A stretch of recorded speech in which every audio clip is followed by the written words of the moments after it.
जोहार। आज हम लोग भ्रष्टाचार निवारण अधिनियम 1988 की चर्चा करेंगे। चलिए उसके संबंध में हम लोग जानने का प्रयास करते हैं। भ्रष्टाचार निवारण अधिनियम 1988 1988 में बना यह कानून भ्रष्टाचार के खिलाफ है, जो अभी आप देख रहे हैं हमारे समाज में, हमारे विधायिका में, कार्यपालिका में, न्यायपालिका में, हमारे समाज में, हमारे पंचायत में चहुं ओर भ्रष्टाचार ही भ्रष्टाचार है। भ्रष्टाचार की लगी ऐसी लगन कि क्या नेता, मंत्री, विधायक, अधिकारी, कर्मचारी लूटने में सब मगन है। आज जनता की परवाह कोई नहीं करता है। शायद 10% नहीं कह सकते हैं कि वैसे अधिकारी, कर्मचारी या नेता, मंत्री, विधायक हो सकते हैं जो जनता की परवाह करते हो, लेकिन 90% लोग करप्शन का शिकार हो चुके हैं और करप्शन में एकदम मारा मारी में लगे हुए हैं, लूट खसोट मचा के रखे हैं।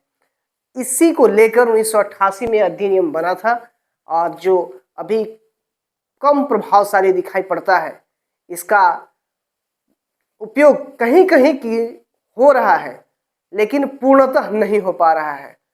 जो रिश्वत देने वाला है वो भी जिम्मेवार है और जो रिश्वत लेने वाला है वो तो पूर्णतः जिम्मेवार है।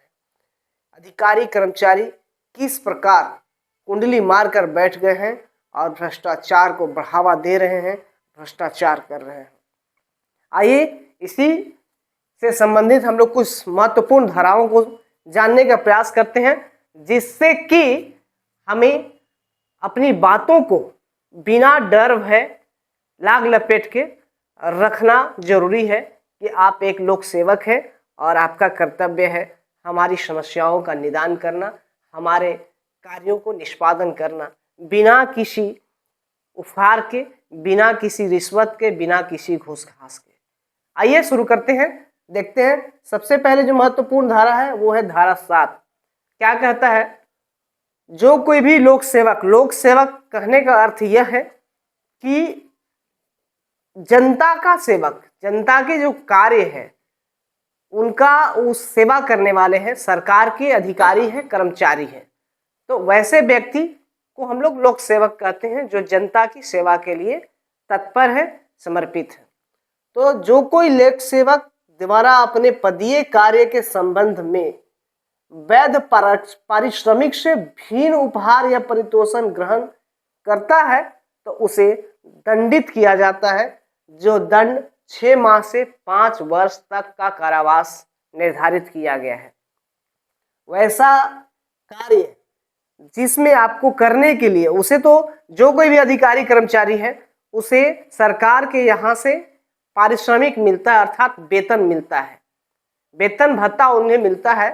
यदि उसके अलावा हमारे कार्य करने के लिए हमसे वो रिश्वत लेता है, घूस मांगता है, तो उसे ही हम लोग वैध पारिश्रमिक से भिन्न परितोषण ग्रहण करना कहते हैं।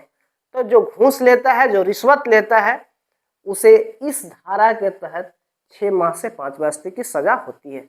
ध्यान रखिएगा और इसे अपने जीवन में उतारने का प्रयास कीजिएगा। धारा 8 कहता है लोक सेवक पर भ्रष्ट अवैध साधनों द्वारा असर डालने के लिए परितोषण का लेना। जो कोई लोक सेवक है अगर इस प्रकार का कार्य करता है, उस पर कोई प्रभाव डाल रहा है भ्रष्टाचार के द्वारा, रिश्वत देकर, घूस देकर, तो वो भी जिम्मेवार है, जो 6 माह से 5 वर्ष तक का कारावास उसे भी मिलेगा। अगला धारा है 9, लोक सेवक पर व्यक्तिगत असर डालने के लिए परितोषण का लेना। हम लोग क्या करते हैं? दबाव भी बनाते हैं कि ये काम कर दीजिए, वो काम कर दीजिए मेरा, और इस काम के बदले हम आपको ऐसा देते हैं। तो एक तरह से आप उस पर असर डालने का काम कर रहे हैं, तो आप भी उतना ही जिम्मेवार हैं, आप भी उतना ही जिम्मेवार हैं और वो दबाव में आकर वो काम करेगा। तो इससे क्या है कि भ्रष्टाचार का बढ़ावा हो रहा है और आप भी कर रहे हैं, साथ ही साथ वो भी कर रहा है। तो इस धारा के अंतर्गत आप पर भी मुकदमा लग सकता है और जिसकी सजा आपको 6 से 5 वर्ष तक का कारावास हो सकता है। धारा 10 कहता है लोक सेवक द्वारा 8 व 9 के अपराधों का दुष्प्रेरण। जो धारा 8 है, लोक सेवक व भ्रष्ट अवैध साधनों द्वारा असर डालने वाला और लोक सेवक पर व्यक्तिगत असर डालने वाला, ये जो धाराएं हैं जो 8, 9, उसका अगर कोई दुष्प्रेरण करता है तो उसके लिए भी दंड का प्रावधान है। इसीलिए किसी को उकसाना नहीं है, बहकाना नहीं है, नहीं तो इस धारा के अंतर्गत, धारा 10 के अंतर्गत उस पर भी मुकदमा लग सकता है और उसे कारावास हो सकता है। धारा 11 कहता है लोक सेवक द्वारा बिना प्रतिफल के और अपर्याप्त प्रतिफल द्वारा मूल्यवान वस्तु की प्राप्ति। जब कोई लोक सेवक कार्य करता है तो उसके बदले में जनता से कोई डिमांड करता है जो मूल्यवान चीज होता है, तो वो भी एक परितोषण कहलाएगा, रिश्वत कहलाएगा, घूस कहलाएगा। तो उस स्थिति में भी वह सजा का हकदार होगा, जो उसे दंडित किया जाएगा। धारा 12 कहता है कि धारा 7 या 11 के अपराधों का दुष्प्रेरण। धारा 7 जो आपसे घूस लेता है, रिश्वत लेता है, और धारा 11 जो कोई कीमती वस्तु आपसे, मूल्यवान वस्तु प्राप्त करना चाहता है लोक सेवक या प्राप्त करता है, तो उन अपराधों का दुष्प्रेरण जो होगा वह भी दंड के अधीन होगा, उससे भी उसको दंडित किया जाएगा। धारा 13 कहता है लोक सेवक द्वारा आपराधिक औचार करना।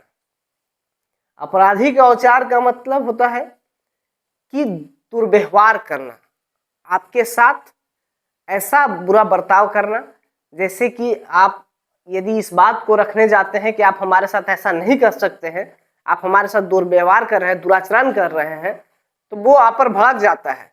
अब भड़कने के पश्चात अपना गुस्सा निकालता है और आपको धमकी देता है कि आप पर केस कर देंगे, सरकारी काम में बाधा डालने के आरोप में हम आपको ये धारा लगवा कर जेल भेज देंगे। तो ऐसी स्थिति में आप पर मुकदमा वो झूठा फर्जी FIR करवा देता है। जो धारा 13 कहता है उसके अनुसार वो लोक सेवक आपराधिक औचार का वो दुष्प्रेरण कर रहा है। धारा 14, धारा 8, 9 और 12 के अधीन अभ्यस्त अपराध करना। धारा 8 क्या कह रहा है? लोक सेवक पर भ्रष्ट अवैध साधनों द्वारा असर डालना। 9 लोक सेवक पर व्यक्तिगत असर डालना। और 12 धारा 7 या 11 के अपराधों का दुष्प्रेरण। अर्थात 7, 8, 9, 10, 11 जो है ना, 12 तक के धारा का पुनरावृत्ति अपराध जो करता है, बार बार इसका एक बार किया फिर पुनः किया, तो उस अपराध के लिए भी क्या है कि उसे दंडित किया जाएगा। और लास्ट धारा 14 जो है 15 भ्रष्टाचार के प्रयास के लिए दंड। जो कोई लोक सेवक भ्रष्टाचार के प्रयास हेतु लगा रहेगा या ऐसा प्रयास करेगा, कोई रिश्वत लेने का, कोई घूस लेने का किसी आम जनता से, तो उसे भी दंडित किया जाएगा, जो इस अधिनियम के तहत उसे 2 माह, 4 माह, 6 माह, 8 माह, 10 माह का जो कारावास होगा या जो जुर्माना होगा उसे भरना पड़ेगा। तो इन सभी तमाम धाराओं के अधीन लोक सेवक को दंडित किया जाता है कि आप इस धारा के तहत दंडित किए जाएंगे यदि आप जनता से घूस लेते हैं, रिश्वत लेते हैं। तो इसीलिए आप सभी जागरूक रहिए, सतर्क रहिए।